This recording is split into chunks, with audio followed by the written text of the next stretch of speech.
Olá, meu nome é Alexandre Ferreira. Antes de começar com o conteúdo, não se esqueça de se inscrever no canal, deixe seu like e seus comentários que são importantes para o crescimento do canal.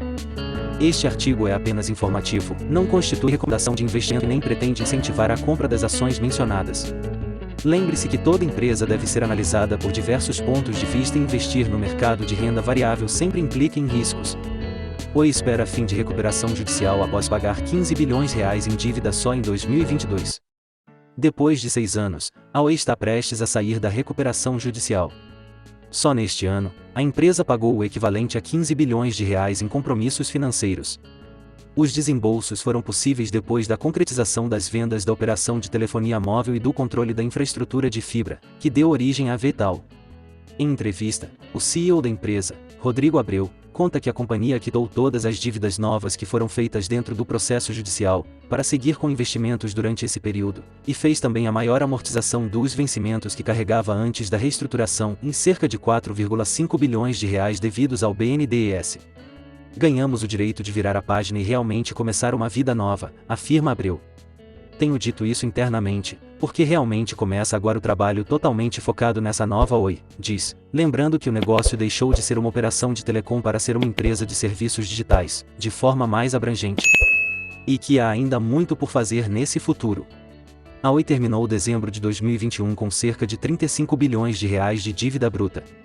Os R$ 15 bilhões pagos neste ano, portanto, vão reduzir esse total. Abreu, porém, preferiu não antecipar como ficou o endividamento. Hoje, após o fechamento do mercado, a companhia vai divulgar o balanço referente ao primeiro trimestre e esses dados ficarão mais claros. O executivo explicou apenas que não é possível uma subtração simples, porque existem os diversos ajustes cambiais que precisam ser feitos. Apesar das boas novas, permanece entre os investidores uma preocupação a respeito do volume de dívida que a companhia ainda possui. Abreu tem clareza de que esse continua sendo um ponto importante, tanto quanto a execução da operação daqui para frente. Quando a Oi pediu recuperação judicial, 6 anos atrás, anunciou R$ 65 bilhões em dívidas que foram listadas no processo.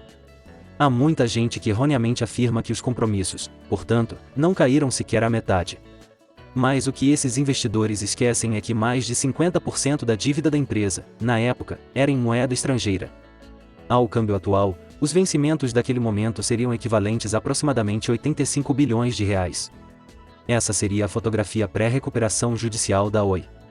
Portanto, passados 6 anos é como se a Oi tivesse conseguido não só manter, mas acelerar, os investimentos e ainda resolver cerca de R$ 50 bilhões em passivos.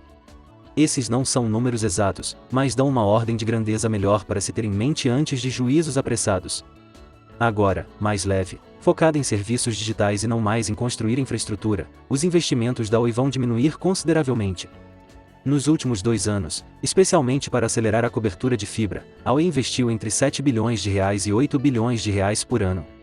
Segundo Abreu, a média anual daqui para frente deve ser reduzida em aproximadamente 80%, o que coloca a empresa num patamar de investimento anual de aproximadamente R$ 1,5 bilhão.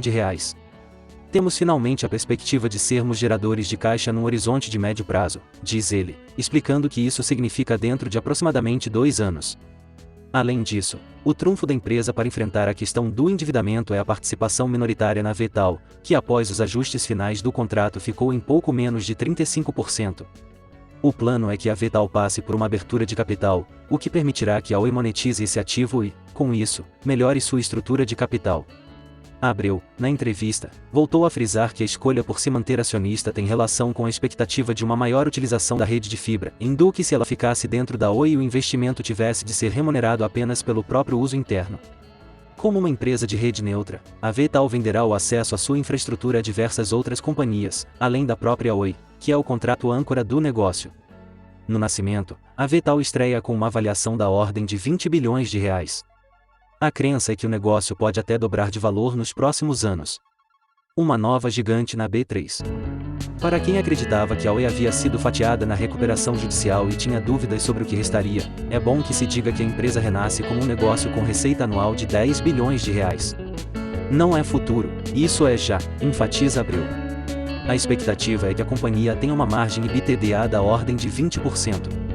No ajuste final dos contratos para a transação da Vedal, que é controlada por um fundo de private equity gerido pelo BTG Pactual, a Oi negociou manter para si própria a gestão da casa cliente no acesso à fibra. Na prática, significa que tanto o investimento nos aparelhos para instalação do serviço, como todo atendimento e gestão, ficam com a empresa original. Abreu explica que isso deve fazer com que a margem da Oi seja um pouco mais elevada que os 20% dados anteriormente como guidance. Não chega a ser uma mudança de magnitude. É mais um ajuste direcional. Vamos comunicar isso ao mercado com o próximo balanço. O resultado financeiro do que será essa nova empresa, porém, só deve ganhar visibilidade a partir do segundo semestre do ano.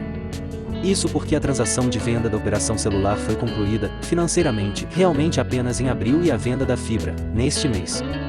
Obrigado por assistir. Não se esqueça de se inscrever no canal, deixe seu like e seus comentários que são importantes para o crescimento do canal. Este artigo é apenas informativo, não constitui recomendação de investimento e nem pretende incentivar a compra das ações mencionadas. Lembre-se que toda empresa deve ser analisada por diversos pontos de vista e investir no mercado de renda variável sempre implica em riscos. Obrigado por assistir, deixe o link, ative o sininho e se inscreva.